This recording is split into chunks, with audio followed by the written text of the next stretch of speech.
ফেসিবাদের দূষণরা ওর প্রত্যেক জায়গায় আছে। দুর্নীতি বিগত ফেসিবাদের আমলে, এমনকি বিগত কেয়ারটেকার সরকার আমলে, so far I have been experienced from my own department of Ministry of Health, এমন দুর্নীতি জায়গায় জায়গায় টেন্ডার যারে খুশি তারে দিয়ে দিতে হবে, দিয়ে দিচ্ছে আগে যার যেই দলের লোক সমানে দিয়ে দিয়ে দুর্নীতিগ্রস্ত একটা বিশাল বড় গোষ্ঠী, it's a big dynasty in the health area. এই যে ক্যান্সার হসপিটালে ঘটনাটা ঘটলো, যে লোয়েস্ট হয়েছে তাকে দেওয়া যাবে না, যে হাইয়েস্ট হয়েছে তাকে দিতে হবে, ওইটার জন্য ওখানে সন্ত্রাসী গোষ্ঠীরা বদ্ধপরিকর, and it has been started from outsourcing.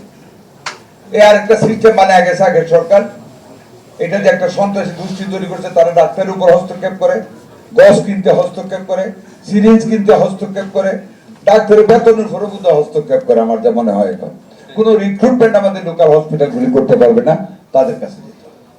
এই যে ফেসিবাদের একটা দূষণ আরো যারা আছে, তারা দূরে থেকে, দেশের বাইরে থেকে, আমি নাম বলবো না, এইখানে সন্ত্রাসীদের পেলে তারা এইগুলিকে মনিটর করতেছে। যখন কোনো ডাক্তার বাধাগ্রস্ত হয়ে দাঁড়ায় এবং তারা উস্কানি দিচ্ছে আমাদের মেডিকেল সেক্টরটাকে ডিস্টার্ব করার, হেলথ খাতকে ডিস্টার্ব করার, যার ফলশ্রুতিতে আমাদের বিভিন্ন ডাক্তারদেরকে ডিস্টার্ব করে। মেডিকেল হাব মহাখালীকে আমার পরিষ্কার করতে হবে সন্ত্রাসীদের হাত থেকে আপনাদের।